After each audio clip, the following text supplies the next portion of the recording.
প্রবেশ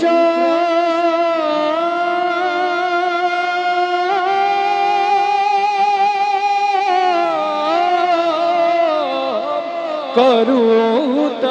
নারায়ণ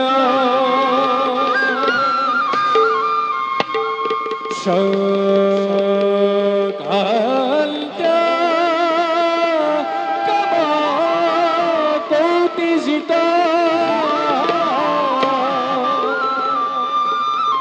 জগত পালকুদেব দুষ্ট দানব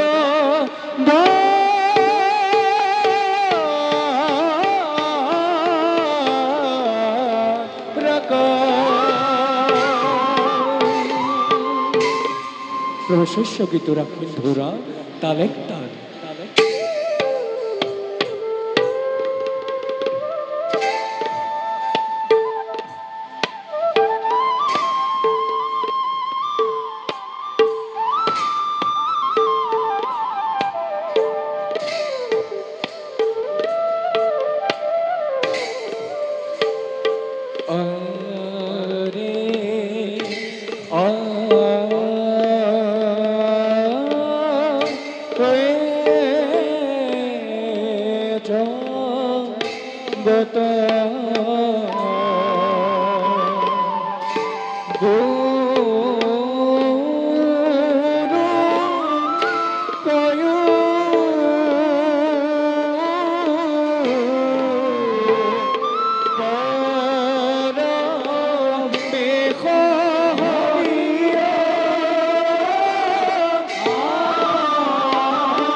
গোবিন্দ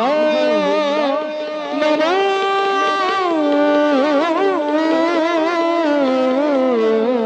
নমঃ।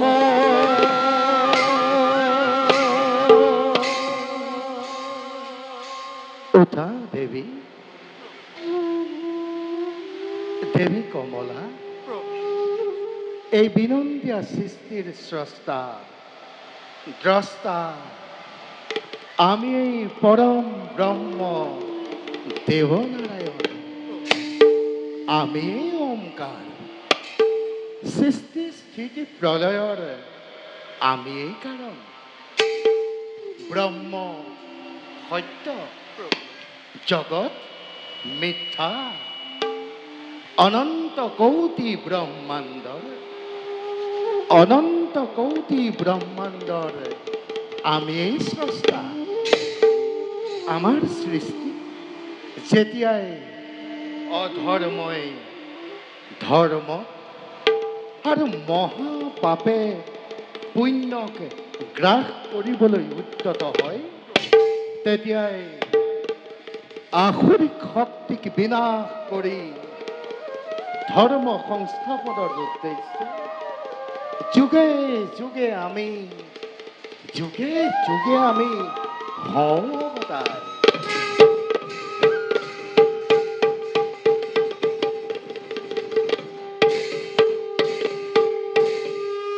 শুনা দেৱী, এই সংসাৰত ফল বাঞ্ছা নকৰা কৰ্মই হ'ল পৰম ধৰ্ম। যাক যজ্ঞ কৰি তুমি দেৱতাক সন্তুষ্ট কৰাতকৈ কৰ্মৰ যোগেদি তুমি দেৱতাক সন্তুষ্ট কৰিবলৈ যত্ন কৰা। ব্ৰহ্মজ্ঞানী জনেও যাক যজ্ঞ কৰাৰ নাই প্ৰয়োজন, কাৰণ আমি এই যাক যজ্ঞ আহুতিৰ গৰাকী, আমি এই পাপ পুণ্যৰ গৰাকী, আমি সকলো আত্মাৰ পৰম প্ৰাপ্তি। আৰু আমিচোন জগতৰ প্ৰতি ধূলি কণাতেই বিৰাজমান। নিষ্কামভাৱে বিচাৰে যিজনে আমাক, তেওঁৱেই পৰম জ্ঞানী। আৰু তেনেহেন পৰম পুৰুষক উদ্ধাৰৰ বাবে সৰ্বদা ঘূৰি ফুৰো পাছে পাছে মই। এতিয়া বুজিলানে কমলা?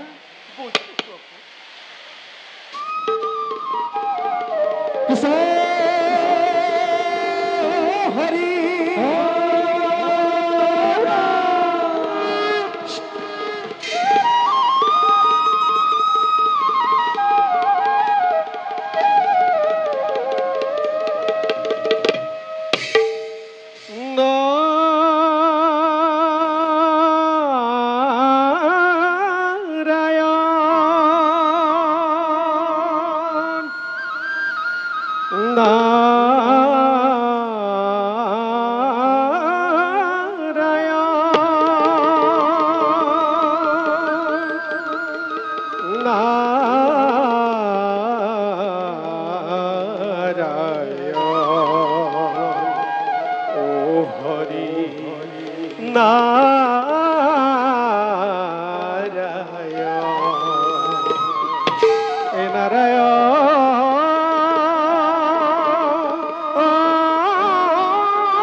খাতিছো মাধৱা প্ৰাণৰ বান্ধৱ ভকতি আমি দিয়া এ বিপদে সম্পদে লওঁ তোমাৰ নাম কৰিবা দয়ালু দয়া হৰি ৰাম ৰাম ৰাম কৃষ্ণ ৰাম ৰাম ৰাম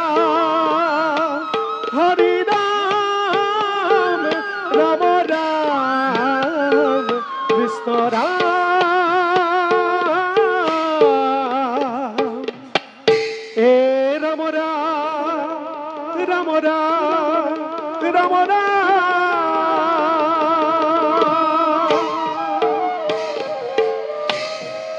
নারায়ণ নারায়ণ নারায়ণ আজি আমার পরম সৌভাগ্য বহুদিনের পুণ্যর ফলত দেখা পাই তব যুগল রূপ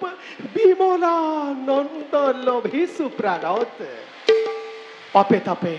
জর্জরিত কায় হৃদয়ত বাঁধি তব রূপ ব্যক্ত করো মুখে তো আগুন নাম হে প্রভু কমল লোচন হে পরম করুণাময়ী জগৎ জননী যদি করবাত করিছো ভুল এ নিখিল নারদর হত সহস্র অপরাধ মার্জনা করিব প্রভু তথাস্তু দেৱৰী উঠা তোমাৰ সুললিত কণ্ঠ গীতৰ ৰাগিনী সঁচাকৈয়ে দেৱৰী সঁচাকৈয়ে তুষ্ট হলো আমি লক্ষ্মীনাৰায়ণ প্ৰভু কিন্তু বৈকুণ্ঠলৈ আগমনৰ সুবাসিক জনালে আনন্দিত হ'ম দেৱৰী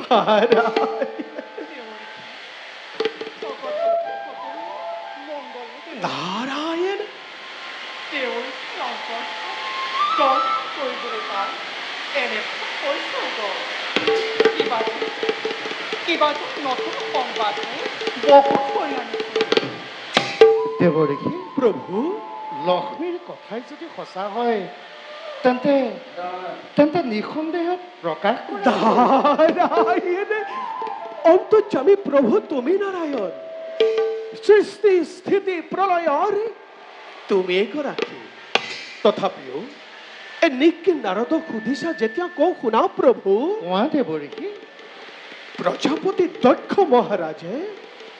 নিজ কন্যা সতীৰ স্বয়ম্বৰৰ কৰি আয়োজন নাগ নৰ যক্ষ ৰক্ষ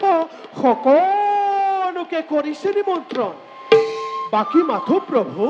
ভূতনাথ বৃষভ বাহন তাৰ বাবে নকৰিবা আক্ষেপ প্ৰভু সময়তে নিজে শিৱ হ'ব উপস্থিত প্ৰভু আমন্ত্ৰণ নিমন্ত্ৰণ একোকে নালাগে শিৱ নাৰায়ণ আনহাতে দক্ষৰ দুহিতা সতীয়ে প্ৰভু কায় মনোবাক্যে শয়নে সপোনে একমাত্ৰ শিৱকেই কৰি আছে নাৰায়ণ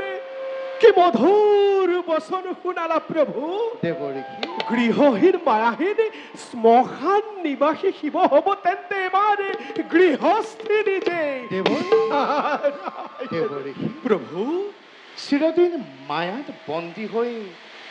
নাথাকে ভোলানাথ আৰু আৰু শুনা দেৱৰী প্ৰভু একমাত্ৰ সতী ধৰ্ম ৰক্ষাৰ হেতু প্ৰভু দক্ষিণী শিৱানীও ধৰিছে জনম আৰু নাৰায়ণ তাৰ বাবে লক্ষ লক্ষ দক্ষ আহিলেও নোৱাৰিব বাধা দিব শিৱানী নাৰায়ণ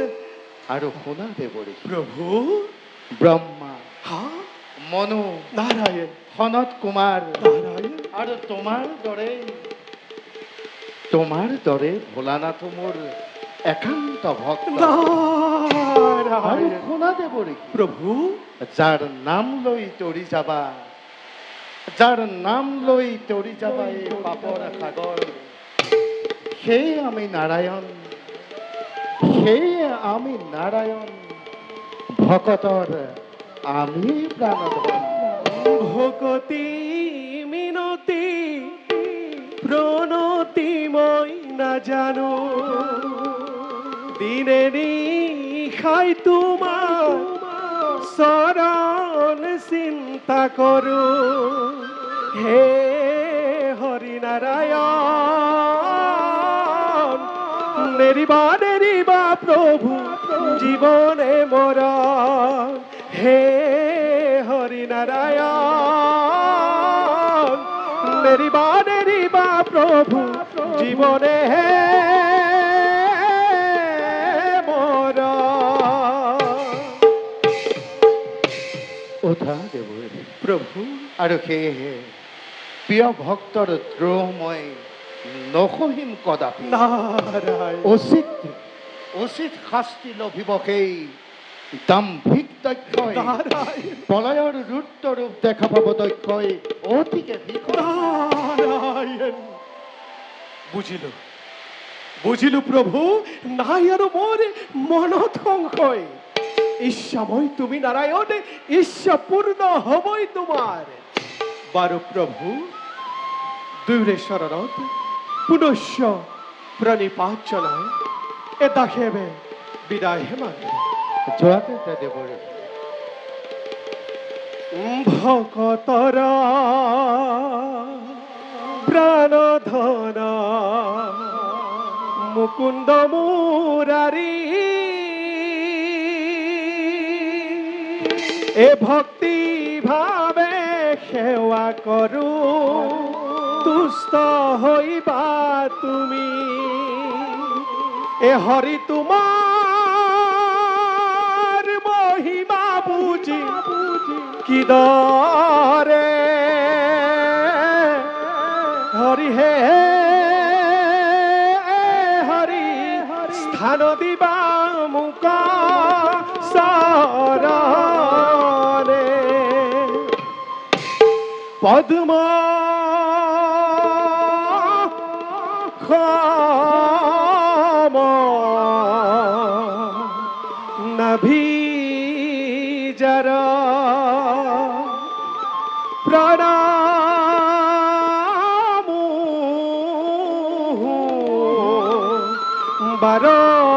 বারম্বার নমো দিব্য পদ্মমালা ধরি নমো দিব্য পদ্মমালা ধরি নমো পদ্ম খমনে পদ যার ক্ষত পত্র নমো পদ্ম খমনে পদ যার ক্ষত পত্র নমো ভকতৰ ভয় হাৰি নমো ভকতৰ ভয় হাৰি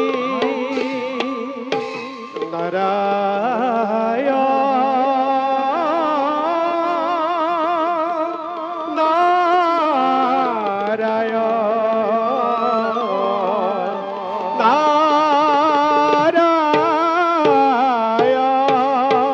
নাৰায়ণ নাৰায়ণ